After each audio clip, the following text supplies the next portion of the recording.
After an uneventful postseason, the sky appeared to be falling in Philadelphia. Because despite the James Harden trade, the Sixers fell short yet again in the playoffs and failed to even make the conference finals.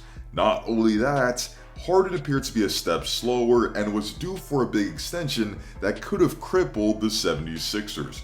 However, Harden not only did the unthinkable this offseason, but the Sixers as a whole have put themselves in a position to not only challenge in the Eastern Conference, but have a great shot to win it all. In this video, we'll talk about the scary potential that the Sixers have next season and the two things that could inevitably hold them back from playing in June.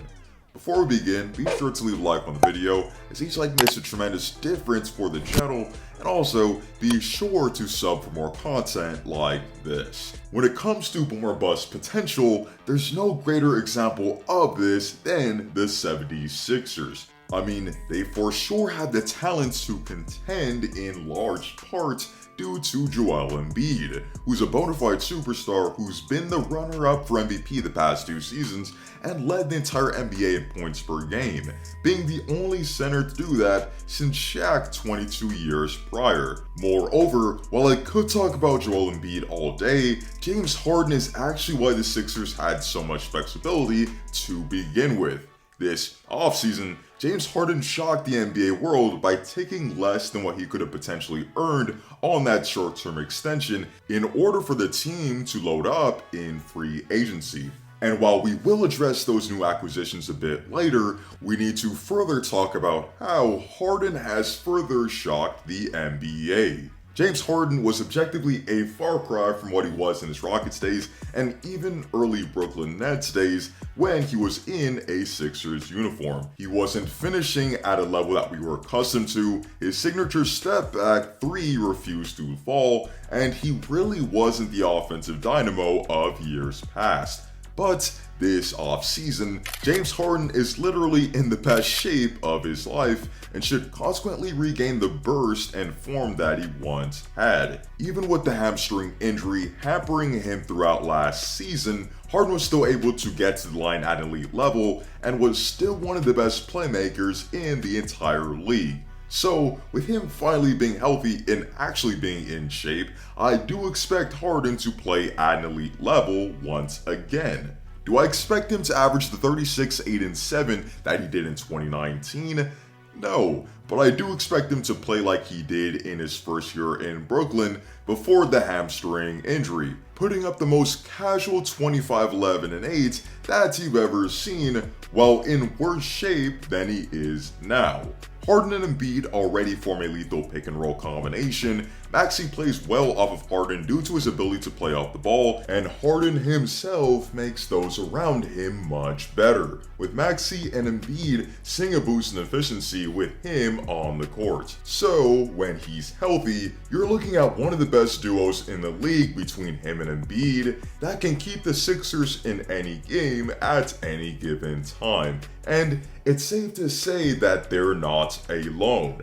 Tyrese Maxey has been one of the biggest surprises over the past few seasons, and his adaptability gives the Sixers an amazing third option. Last season, Maxey went from being a solid scorer off the bench to being the starting point guard in Ben's absence, a role that he completely killed. There's no reason to believe that Maxey will slow down anytime soon, and even if he just puts up the 18 points per game that he did last season, his excellent efficiency will prove invaluable for this team. Wait, the Sixers also still have Tobias Harris, who even in a more conservative role is still due to give you 16 to 20 points on any given night. Since the James Harden trade, he has cut down on those inefficient mid-range attempts, and I do expect him to start knocking down threes at a high clip given all the open looks that are going to be created for him. As for the other returning players, the Sixers still have Matisse Thybulle, who remains one of the better defensive players in the entire league. They still have Georges Niang, who shot 40% from 3-on-5 attempts per game, and also Shake Milton and Paul Reed can be contributors as well. However, the Sixers have notable new faces that are set to make an immediate impact. PJ Tucker is the name that the Sixers were able to bring in as a result of Harden taking a pay cut. And what he offers is his versatility on defense, his ability to stretch the floor, and high pedigree from being on winning teams, including that 2021 Bucks team that won it all. Moreover, the DeAnthony Melton trade should prove very valuable as well, being an underrated contributor on the team that provides playmaking, defense, and shot 40% on catch and shoot threes last season. Additionally, with Daniel House and Montrezl Harrell, the Sixers have another wing that can provide some defense and can also stretch the floor at a 40% clip, and a backup big that can provide some offense as well. Even in a loaded Eastern Conference, the Sixers have so much talent at their disposal that there shouldn't be any excuse why they can't win it all. Well, I can think of two. The first one is probably one you saw coming, and that's the health of Joel Embiid. As good as he has been throughout his career, one of the things that have held him back, and the Sixers back quite apparently, is their ailing big. Every postseason, one significant injury or a series of ailments always keep Embiid to be limited in terms of his impact, whether it be the orbital fractures in 2018 and in 2022, a meniscus tear, or a sore knee. In order for Philly to be a healthy Boston and Milwaukee team, Embiid has to be healthy or they'll have no shot to represent the East in the finals. Secondly, we need to consider how big of a stumbling block Doc Rivers can be. Doc for sure is immortalized for his 2008 title with the Celtics and the countless winning seasons that he's had across his career. But it's 2022 and Doc has shown recently that teams simply aren't going to win because of him.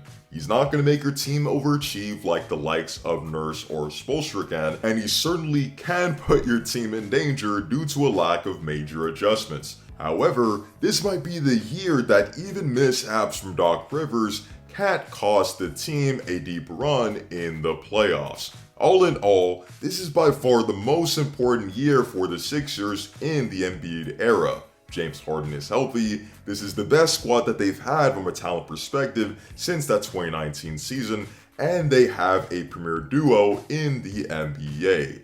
This is the year that they have to get it done, and if they can't make at least the Eastern Conference Finals, then it's doomsday in Philly.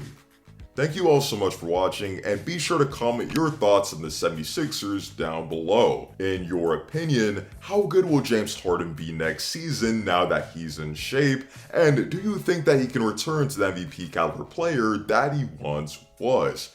Additionally, in a world filled with the Bucks, Heat, and Celtics, is this the year that the 76ers finally hoist the Larry O'Brien Trophy in the Joel Embiid era? Let me know in the comments section down below. Thank you so much for your time, and be sure to leave a like and sub for more content like this. Thank you all for watching, and stay tuned.